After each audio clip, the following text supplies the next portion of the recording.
Welcome to Total Agent Access, where we interview the most inspiring real estate agents in the world to share with you the best advice from our brightest minds. With your host, me, Colin Bredner.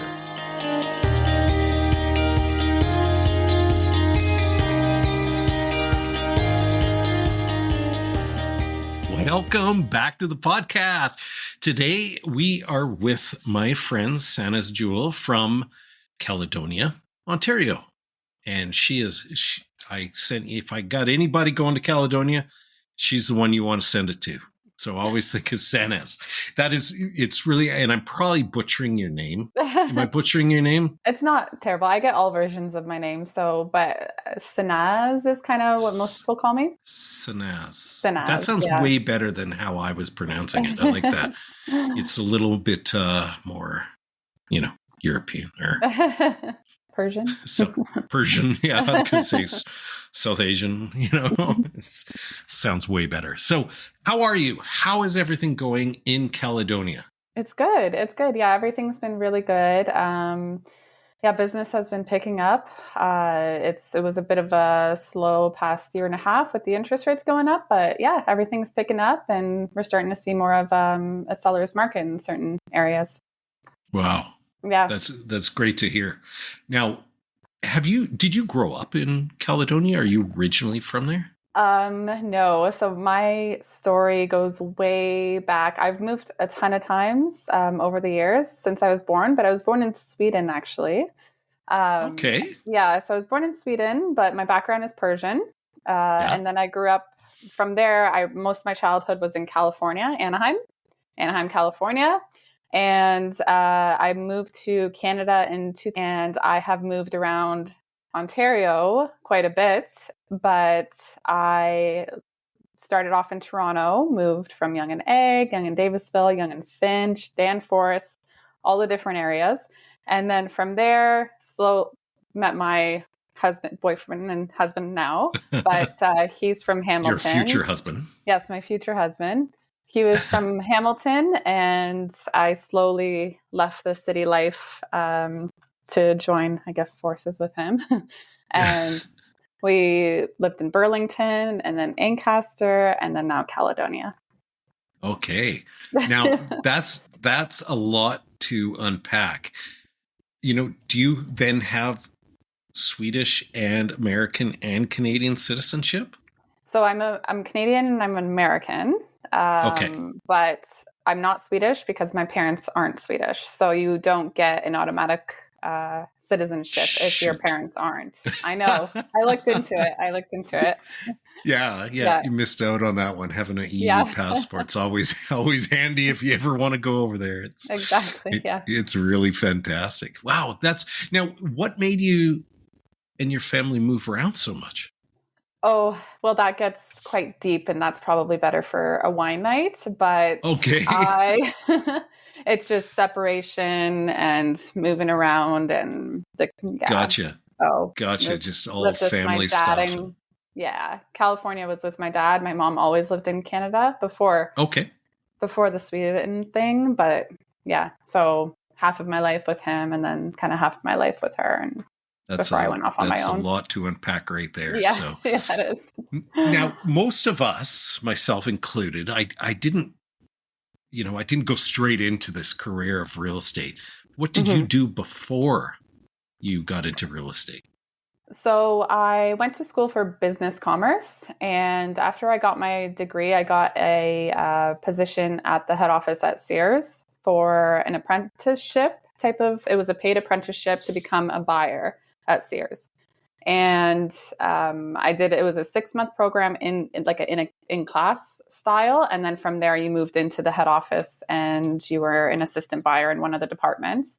So I did that for quite a while. And then one of the vendors in the department that I was working in offered me a position. So I left the buying side and I went over to the supplier side. And I worked with them for about 7 or 8 years. And I was a different position, started off as a sales rep, moved into their office after a few years. And then I was the project manager. It was a small company, so I wore a lot of hats. So I did a lot of designing product. I did marketing. I did project management. I did events, all kinds of things. So because it was a small company, I had a lot of positions, but that's what I was doing just before I started real estate. So loved the company I worked for. It was great. Have nothing, I wouldn't have left probably if it were closer to where I lived. So their office is in quite a ways from Caledonia. And I knew once I got pregnant that I would not be doing that drive anymore because I would never see my son. So, and traffic is soul sucking as well. So I didn't want to do that anymore. Absolutely.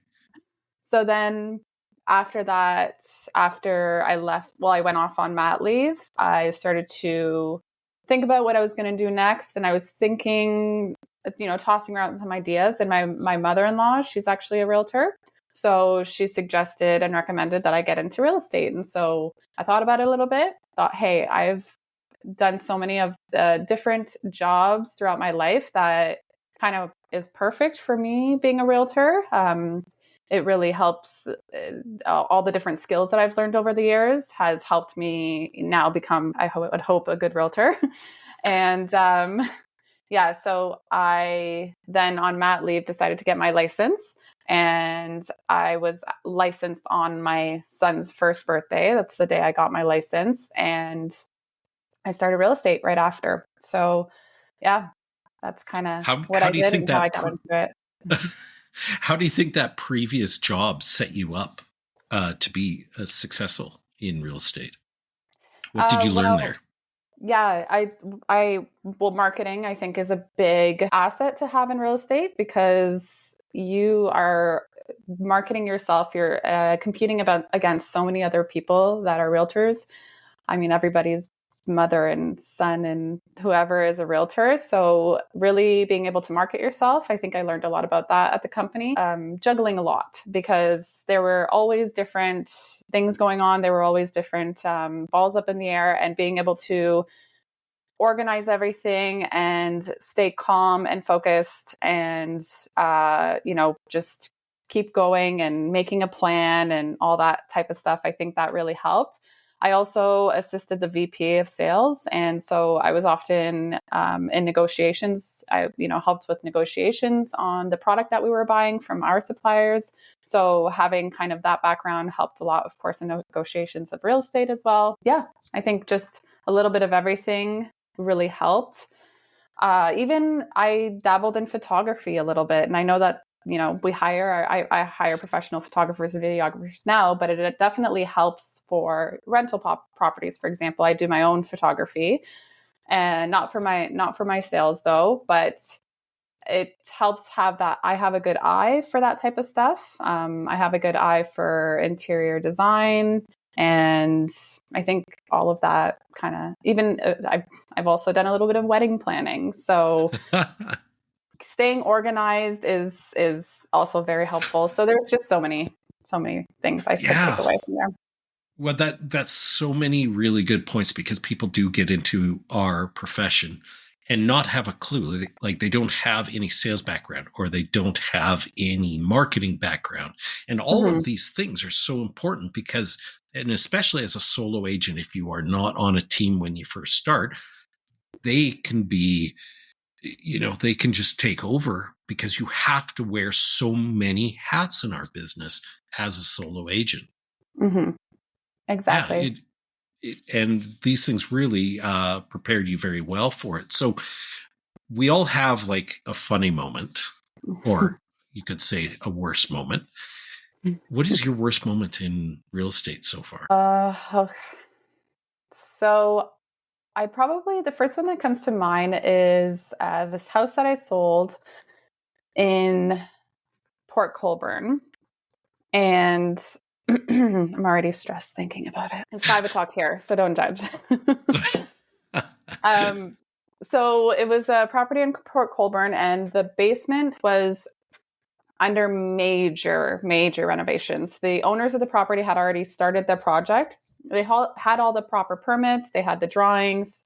Everything was in line, but it was such a big undertaking for any buyer to take on in the middle of a project. They were essentially making their crawl space into a like in-suite basement, like an in-law basement. Right. So it was a huge project. My clients were very interested in the property, so we got a bunch of quotes from different contractors to see if it was in their budget to be able to take on this property.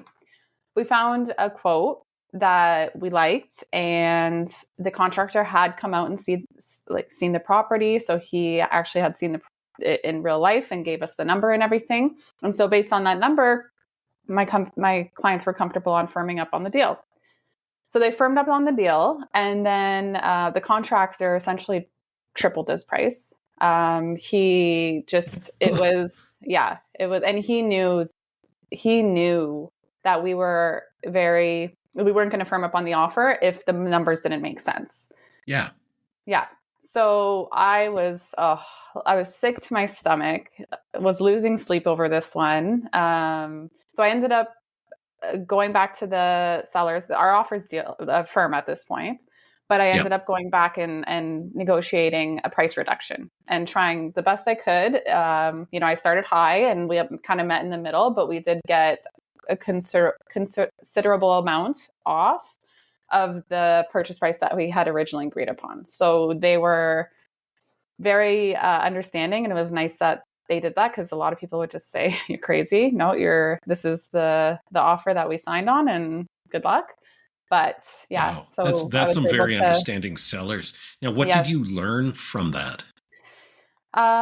So I would say that what I learned from it is maybe get a more secure contract from a contractor that says they wouldn't change the price up to a certain amount or something before we firmed up on the deal. Yeah, because it was the quote was, it was. The quote was, it wasn't in a contract, it was in an email, but an email is an email. He can change his mind and change it to whatever he wants. And so contracts, he could also do the same, but it was just, Sounds like they were taking advantage of your clients' situation. Being firm on the deal and just being committed on their side. Yeah, exactly. So that's rough. Now, you've been selling for 3.5 years. If you can look back to when you first started, what kind of advice would you give yourself that day one? Back to day one, I would say that if you start off somewhere, or whether you decide to go on a team, or you decide to be a solo, or even you decide to join a brokerage, and if it's not working out for you, don't be afraid to make any changes, because it's important to find what works best for you and the way that you want to conduct your business. And it's okay if something's not working. It doesn't make you any less of an agent if you need to change your path. If you decided this, brokerage was not the one for you, or, it's okay to make a change, and instead step back and just analyze the situation and see what's best for you and your family and, the type of business that you want to run. So I'd say that. And what is it about your business that you like to how do you like to run it? Well, I'm available for my clients, all the time. And that's okay. It was a bit of an adjustment going from a 9-to-5 job to being on call all the time, essentially. An all the time job? Yeah, it was a bit of an adjustment for sure. And I'm okay being available. But I did realize after starting that I didn't want to completely lose my family life, spending time with my son, because one of the main reasons I wanted to go into something that was a bit more flexible, my schedule would be a bit more flexible, is to spend that time with my son while he's still young. And so I wanted to be able to still do that. And so my clients understand that I'm there for them no matter what. but I also have a life. I have a son and I have a family, and I don't think that's anything to be ashamed about. I don't think that I need to hide that I have a kid. Some people say, oh, don't let your clients know that you have a kid, because they might look at you differently, because they might think that you're not available as much. But I am available, and I will schedule around the things that are going on in my life now. So I guess and that's key right there, what you said, schedule yeah. around. I think that a lot of these things that we think that our clients are going to demand of us aren't real. That if we control our schedule and say, hey, I'm available here, here, and here, which one works, that people understand, they get that. But it seems like maybe it's a cultural thing inside of real estate that a lot of people think that they have to be on call all the time and be available all the time, instead of setting boundaries with your clients at the very beginning. Yeah. And I think it's okay to set boundaries. Every other job, that for the most part, there's office hours, or there's open hours and closed hours. So for us to have that as well as realtors, I don't think there's anything wrong with that. Yeah, and absolutely. And if somebody asks you, oh, can you show me this house at this time or do this at this time, and you have something going on that's prior schedule, whether it's work or family life, and you say, sorry, I am booked at that time. How about this time? People get that, and they don't know that you're taking your child to a movie or something like that. Like they're not aware of that. Not that there is anything wrong with that, but there has to be that boundary and that understanding with clients. And I know for a fact, if somebody were to say, no, I want it now, they're probably, for me, not the type of people that I really want to work with. Yeah. I'm kind of like, maybe we don't jive together. Maybe you need somebody that will drop everything. Yeah, and run off and show you a house, even though you may not even buy it, and it's just on a whim, right? So I think it's okay. I think it's okay that we set boundaries up front.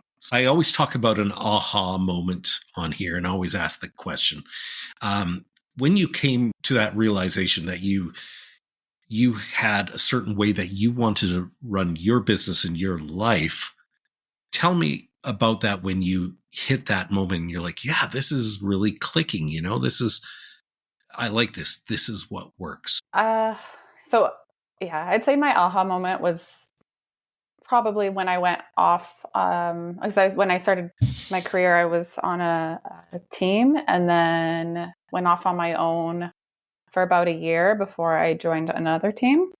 So I think my aha moment was when I became an individual agent and kind of really started connecting with other realtors, and connecting with just talking about how they started, talking about their different team experiences, kind of deciding, what kind of business do I, like I said, what kind of realtor, what kind of business do I want to be running? So I think my aha moment was probably when I went off on my own as an individual agent for that year, and kind of just really helped clear my mind and showed me a better, for me in my life, a better path that I wanted to follow. And then, I'd say that was probably kind of the moment that I felt more clear. I felt like I can do this, because at the beginning I didn't know if this was right for me. And but after I went off on my own, I felt like more confident, and that I could handle the balance of the work and life, and be able to service my clients the way I want to service them without losing myself. Yeah. And that's super important, because I think a lot of people get into this business so that they have that flexibility, let's say, and be able to run our own individual businesses how we see fit. And that's like a big draw to our industry. And somewhere down the line, you may go left when you should have went right. And making those decisions and adjustments is key. So with your new team, can you open up your toolbox and share with our listeners what your marketing secrets are What has worked for you when you first started, as opposed to what's working for you right now? And Yeah, I secrets can. may not be secrets. Okay. What's working for you?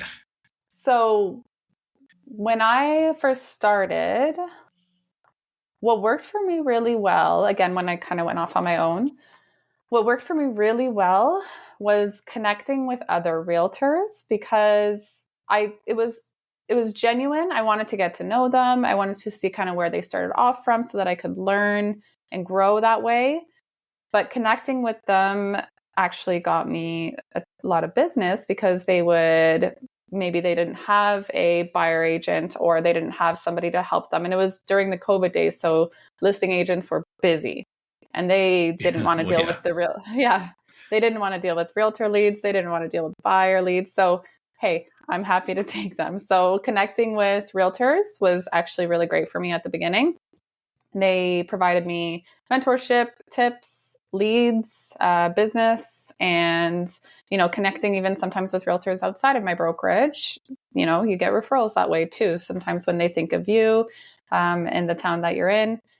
So yeah, that helped. That was something that worked really well for me, and I never had read that anywhere. I didn't hear that on a podcast. I always had all the things that you hear to do in my head, like go door knocking, cold calling, doing all this. But that I just did organic, like naturally, and then it worked. So when I talk to newer realtors and they ask me for tips and stuff, that's one of the things I always suggest is How would you connect with suggest others. somebody approach that? That can be intimidating. You're a new person day one and going Yeah. up to a seasoned veteran and saying, "Hey, can I have some business?"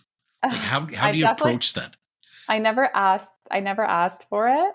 When I mean connecting, I just mean being friendly, like networking with realtors. And I mean, I would sit at the office all the time. I would sit there. So people coming in and out, they'd see my face, they'd chat. You just chat, right? Being at the Yep. office. And I just got to know people. We talk about their business. How was your day? Or, if I see them 2 days in a row, how was that listing appointment? And just got to know them. And then eventually, hey, I have a really busy listing. I can't keep up with the leads. Are you available to help? Absolutely. Yes, I'm available to help. And then just, letting them know that I'm eager and willing to help. And that's kind of how it went. I never asked for it though. I really like that. That's Mm-hmm. actually a great organic type of interaction Mm-hmm. in your office, and that's offices can play a role in that, which are really good because it puts you in proximity Yeah. to other agents. I know the industry is in general is sort of getting away from offices a little bit, but it's Yeah. certainly a really great way to interact and find some mentorship. But you can find mentorship anywhere, but also to show that you're there, you're eager, and you can help. Absolutely. Yeah. Now, in your team right now, what are you guys doing? What's working for you? For marketing purposes, it's what's been really working with us is networking with our database. So we host a couple client appreciation events each year, and just kind of thanking them for their business and showing our appreciation, making sure that they know they're special, even though their deal may have been years ago or it's already done, said and done. It doesn't matter because they're always going to be a part of our database and we're always going to treat our people well. So we do client appreciation events for our database, and then we do a lot of post a lot. We just started kind of posting more so short reels on Instagram that people seem to like. So I don't know if that's directly turned into business at this point yet, but it seems to be talked about. So that's good. And yeah, I see just them. I see them. okay. They look great. Oh, thanks.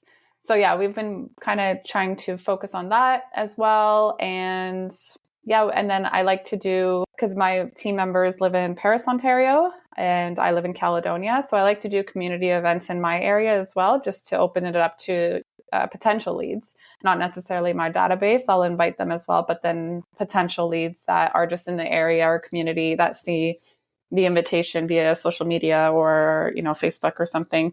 And they come to the event and they meet me that way. So just networking in the community.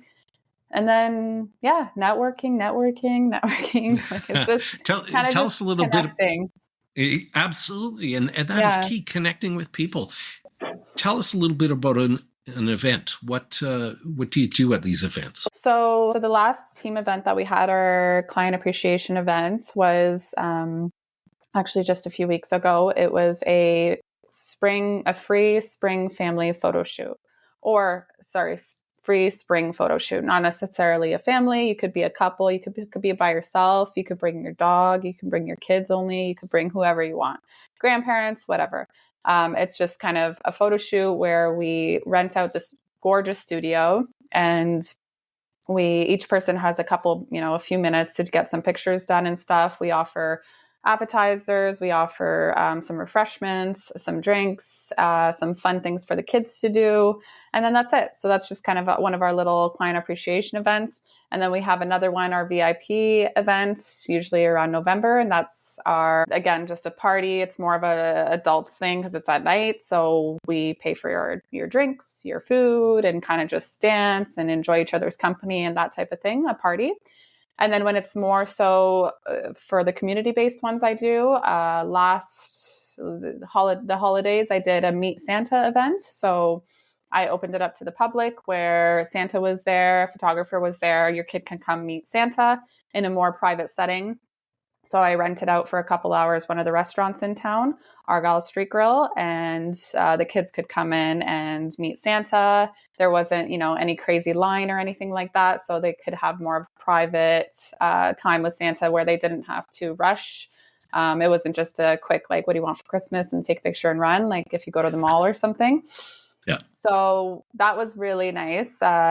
It was very well received. And I also had, some refreshments and drinks, and then they could enter into a contest to win a gift card to that restaurant as well. So that I also wanted to support the restaurant for, letting me use their space. And then I also was collecting kind of, if anyone was food donations, and I dropped it off at the local food bank and all that. So that was one of them. I'm going to do one in the summer in July. And there's an ice cream place in town. And so I'm just going to kind of do a similar thing where it's free ice cream for a couple hours and kind of invite the community to come out. I'll probably have something for the kids to do too, but I haven't exactly decided what yet. But yeah, that's the one that's next, and it's in works. So it's at the Oasis, and it's a nice outdoor kind of burger joint that's been around since I think the 1950s, but it's a nice, very vintage looking spot, and they have great ice cream. So I'll just do something like that for the community. Yeah. Yeah, those always go over really well. And it is a really great way to put in some face time with your database. Yeah, database, and then new people, because I genuinely enjoy throwing events. I love throwing parties. I'm always hosting at my house. So yeah, I genuinely like throwing these events, and I'll meet new people.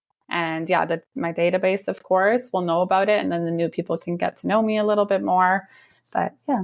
And just building those relationships, right? Yeah. Building on them, building that absolutely key in our business. So what is the one thing that has you most excited about the future of your real estate business? So about the future, there's so much in this business that excites me that I don't know if I can pinpoint it to one thing, because the opportunities in this business are endless. So I'm excited to grow as a realtor. I'm excited to learn more. I'm excited to throw more events. I'm excited to really master my, marketing skills and my CRM skills. And, there's so much to learn, and always, and you're always growing and learning. So I just everything excites me about it. I don't know if that answers I love that. You're just overall excited. I'm just excited about everything. What do you, on a offhand here, what do you use, software do you use for CRM? Right now, I'm just using Constant Contact, but Okay. yeah, it's been fine for now. Definitely need.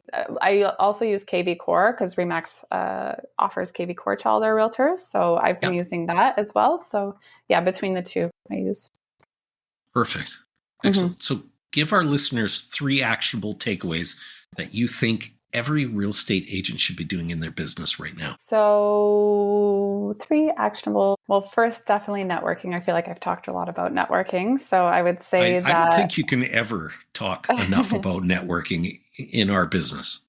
Yeah, yeah. So I think it's huge. Networking with your database, with people you don't know, getting out there, and if you have kids, putting them into sports, networking that way. I have a 4-year-old son, so I have a big mom community, I guess to call it, in this area because my son is always either in a sport or through the school or I'm on the PTA, so I network that way through the daycare before he started school, through parks, even going to the parks and stuff. You meet other moms, so just networking with people and the community, and of course other realtors as well. I'd say as second thing, probably just following up as much as possible with potential leads and even past clients, and you're just being on top of mind, trying to if you're when you meet a new lead, they're likely talking to other realtors too. So if you want to stand out, I have gotten such great feedback of just being on top of things. And I think it's just, to me, it's so simple just to stay on top of things, be organized, follow up. If they send you a listing a listing that they're interested in, I'm very quick on getting back to them about that listing, doing all the back end research on that listing, pulling up the lot, like sending them all the information so that we can analyze it and decide if that's the right house for us to even go see, because sometimes I don't want to waste their time either. So I do all that back end research. I don't know, I'm just organized, and I've just gotten a lot of good feedback on that, which I think is so simple. So I wonder how many realtors are not doing that. That's the truth, and that's where a good CRM comes in to play. Mm-hmm. Mm-hmm. They always say it's always in the follow-up. It's the simplest thing, but it's the hardest thing to do. Yeah, And that's, exactly. I always say, have a good system, have good CRM. Mm-hmm. My team uses Follow Up Boss. We have it so tricked out that Mm-hmm. it is an absolute no-brainer when you need to call somebody and who needs a call. And Yeah. that is key. Starting off, I don't know how much business I lost because I Mm-hmm. didn't. I had like a Rolodex at the very beginning, if you remember what. And that's, Did you I'm have to do aging offer myself. presentations in person too, Oh and yeah, wait oh yeah, outside in your car for the absolutely. answer? Did Oh. everything. Yeah, yeah, exactly. Did everything. And the real riches in our business is to have a robust follow up system. I Mm-hmm. cannot say that enough. Mm-hmm. Yeah. And then I guess the last thing I would be just being educated. There's real estate news, being educated on all the new things coming out in the real estate industry, and of course your sales in your area and everything, because at least once a day someone's going to ask you, how's the market? I was just coming in from the court, and my neighbor's mom came over, and she's like, oh, so how's the market right now? So every day someone's going to ask you that, so be prepared. Yeah. Yeah. And that's a really good one because you have to have a very good script around that and Mm-hmm. remember that and how to Yeah, you enter don't. into a conversation, right? Because Exactly. You don't want to just say good. That's good. yeah, yeah. Yeah. And it's always good, I think, Mm-hmm. depending on Mm-hmm. what you want to do. So you drill down a little bit farther and you think about, okay, you ask them, well, what part of the market, the market is moving and it's complex. What part of the market are you looking at? And engage them that way. That's always a favorite Mm-hmm. script of mine. And see if they're just making conversation or they're actually interested and want some information and follow up, follow up, follow up. Yep. So What do you see as the future of organized real estate? What challenges do we have coming up? Well, I think there's changes happening. So we have changes happening in our board specifically, but as a bigger Canadian real estate, we're probably going to follow after the NAR settlement in the US. We're probably something's going to happen here as well eventually. I Things agree. like that. Yeah. Things like that. There's always going to be something changing in real estate where it'll be challenging for the wrong person that's not able to adapt. So taking that new change and learning how to deal with it effectively and adapting to the change, I think is probably the best way to deal with it. But there's going to be a lot of, I think, agents that will see it as a challenge and it might hinder their business or their performance. And I think we might filter throughout some agents that, all those agents that kind of joined during the COVID time thinking that you can make an easy buck doing this. I think we might start to lose some of those agents. And I think we saw some of that already in 2023 because last year wasn't the easiest market. No. And you really had to work. And I love it. And if anybody asks me, about the market or whatever, I love tough markets. I love it because that's where we really shine. Those of us who educate ourselves, like you said, ourselves, work on our skills and become even better. And I think that's where we're going to have to go if we in Canada here follow the same suit as what's going on in the United States. It's going to just make those of us that are good better, because we're going to rise up to it and we're going to improve our skills. We're going to sharpen our pencils and we're going to get better and offer the client better service. And like you said, it's going to filter out a lot of other agents that may have got into this for the wrong reasons. Because during COVID to 2022, you could literally put a sign in the lawn and it was sold within an hour. Yeah, exactly. It's so much more challenging than I think a lot of people realize it is. And it's not as glamorous as a lot of people think that it is as well. So I have those TV shows like Selling Sunset make it look a lot different than what it is. It's not so glamorous. No, it's not. And it's any friend of mine that says, "Oh, I'm thinking about getting into real estate." I'm very brutally honest, and I'm also brutally honest about, a lot of things. That's kind of my personality, and I tell them how it is, and the amount of work that's actually involved in a transaction, and how you can go potentially so long without getting paid because you've just come off your slow season. By the time you get another sale, this is if you're not, bam, bam, bam, bam, bam all the time. It's, you can go a long time which nobody is at the beginning, right? Like your first 2-3 years, you're not like that. You don't have that continual momentum. Paychecks can be far and few in between. Exactly. That's why I always say join a team at the beginning, because they will educate you. You can help out Feed with you. anything. Yeah. So I don't know what the question was now, but I'm off on a tangent. That's okay. I love a good tangent. So you touched a little bit with your events and stuff like that. What else are you doing for your community? So I'm a part of a charity called 100 Women of Haldimand. 100 Women Who Care of Haldimand. So Haldimand is the county that I live in, and we meet three to 4 times a year. And there's a few charities that will come in and they do a presentation, and then at the end we kind of pick which charity we would like to donate to. So each time someone wins, the bulk of the donations. So I'm a part of that, and I did a fundraiser during the back to school season, called it Empowering Youth of Grand Erie. Grand Erie is the school district that I live in.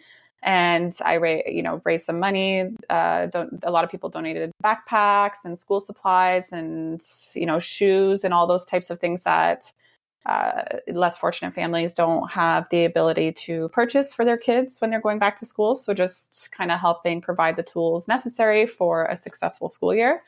So I did that recently, which I will be doing again this year. And yeah, any kind of community event, I always also get any donations for food items that I can donate to the local food bank. And then my team does a ton of things. They volunteer for their local Rotary Club. They donate to local charities in the communities, and they both make donations to charities from every one of their sales. Brian does it to the breast cancer research, and Andrea to the Children's Hospital. So, yeah. So we do a little bit here and there. Yeah, it sounds like a lot more than a little bit. So we have reached the best part of the podcast, which is the rapid fire round. Okay. Are you ready? It's going to come quick. As ready as can be. And maybe take another drink of your cocktail there. There she is. All right. What is the one piece of technology that you just can't do without, and why? And you can't say MLS or your cell phone. I'd say Canva. That's actually a really good one. Yeah, we do too. Yeah. What is the best book you've ever read, and why? I'm not much of a reader, but you need to change that. Yes, I do need to. I do read. It's probably terrible romance novels that nobody wants to know about. No, everybody. You know what? I love science fiction novels. I read just science fiction novels. I love anything science fiction. That's my before bed winding down time. Yeah, I'm a big Colleen Hoover fan. So anyway, there's cheesy romance books. Yeah. Not a girl. But I podcast though, if that counts. I do like it does women. For you. Okay, thank you. Women Rocking Real Estate by Jen Percival. So that one is one of my favorite podcasts. Second to this one, of course. Of course, always second to Total Agent Access. So yes. What is the best business advice you've ever received? I would say that Brian, one of my teammates, one of the founders of River Royalty team, he always says, make sure you're always in debt because it keeps you motivated. Oh, really? I think it's mostly a joke. Let's hope so. But it is very motivating, though. I always say, I always say to people that you need to hire an assistant before you need one, because when you hire an assistant and you know that you have to pay them, that can be really motivating. So it sort of goes around what Brian said. You just, if you need motivation, you hire somebody, you put somebody on the payroll, and then figure out how to pay them later. Yeah. Right? Also, another one is not letting failed attempts discourage you, because, let's say that you don't get a listing, you do a listing presentation and you don't get a listing. I would get really crushed. And of course, it still, it still sucks, but it's not as hurtful because, just ask for feedback, improve from it, learn what you did wrong, don't do it next time. And there's always going to be another one. So I think just the fact that you're getting out there and doing listing presentations and writing offers, even if they don't get accepted, the fact that you're actually doing them is a success. If you weren't, you'd be sitting here, playing with your thumbs. So, yeah, I literally say that all the time to my team. I'm like, you know what? Don't get discouraged if you don't get the listing, if you don't get the offer accepted, because there are a lot of agents out there right now that don't have that chance at bat. If you are up at bat, it means that you are in the game. At least you have a chance, where somebody sitting at their home doing nothing has zero chance. Exactly. It's like was it Wayne Gretzky, you miss 100% of the shots you don't take? Yes. Something like that? Yes. Am I getting that quote I don't know right? who it was, but the quote I think you got right. Yeah. Yeah, you know what I mean, right? And as long as you're getting those reps, those chances at bat, it means that you're in the game, and you just got to keep that up, because more and more as you go along in your profession, you will get better. Your skills will increase by taking those reps, and you will Mm-hmm. get yourself to a point where you're actually really good, and you lose a lot less than you did before. You will start Mm-hmm. winning more and more and more, and winning will become a habit because you learn. Like you said, look for feedback. What did I do? Why didn't I do this? How can I change my ways? Always being in the beta, right? Always learning, always changing how you do things. Yeah. I think is absolutely key. So Mm-hmm. I will be quiet here and continue on the rapid fire round as we went completely off. So imagine you woke up tomorrow in a brand new world identical to Earth, but you knew no one. You still have all the experience and knowledge you currently have. Your food and shelter are taken care of, but all you have is a laptop and $500. What would you do to resurrect your real estate business over the next 7 days? I would do an epic event in town because I live in a smallish town. So I would throw an event that I advertised on social media. So the social media part would be free, and utilize TikTok and Instagram and Facebook and our town's Facebook page, which seems to hit everybody and anyone in this town. So Facebook groups are really yes, good. are amazing.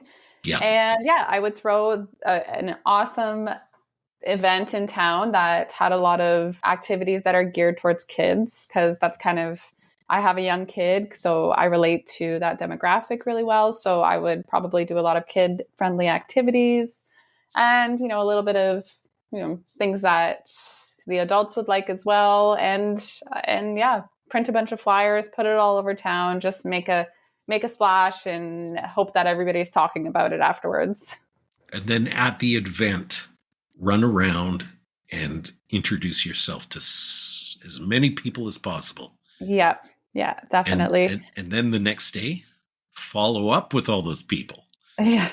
Get some numbers, get some emails, hand out my business card. Network as much as possible, and then like you said, follow up. Because that's how you deepen the relationship. It's easy to create the relationship, but the follow-up is deepening it. And once you have the know, like, and trust, you are off to the races. So last question before we say goodbye. And I've already done this myself, but give us a quote that has guided you in your life. Has guided me in my life. I have different phases with different quotes throughout my life, but I guess the one I have written on my board right now is dreams don't work unless you do. So just trying to put in that hard work every day and reach my goals and dreams. And you're not going to, get to your dreams if you don't put in the work. I love that. Work works. You bet. Work works. So work works. If one of the big things we like to do here on the podcast is we love people giving referrals back and forth. If somebody has somebody moving to Caledonia and wants to get a hold of you to send you a referral, which they should be doing, how do they do that? So you can reach me, my Instagram account, Sanaz Jewell Realtor. You can reach me there. That goes directly to my phone. And if you click the contact, you can find my email and phone number on that page. But you can also go to the riverrealtyteam.ca website, my contact all there. And honestly, if you Google me, you'll find everything. Everything is very public. I have my cell phone number out, probably a little too much out there, but yeah, you can text me directly. I am very quick to respond. And yeah, I can put it in the show notes. You said you probably do, right? Yeah. That's what I will do. You've been listening to the podcast. So yeah, we will put everything, all your contact info into the show notes to make it really super easy on anybody that has somebody coming in or leaving Caledonia, Ontario, and you want the best agent in that area to work with them. And that is my friend, Sanaz. Better. I'm getting better at it. It's sounding better. I'm trying to finesse that. All right. I just want to thank you again for being on the podcast. It's always great to connect with you and chat. It's been too long since we last chatted, and it's always fun, and it's always great to hear.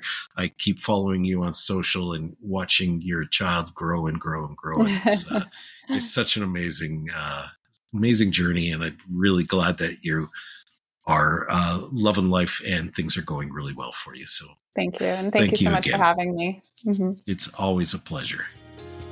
Thank you so much for listening to Total Agent Access. Head on over to iTunes, hit subscribe. While you're there, leave us a review. 1 star's okay, but 5 stars is even better.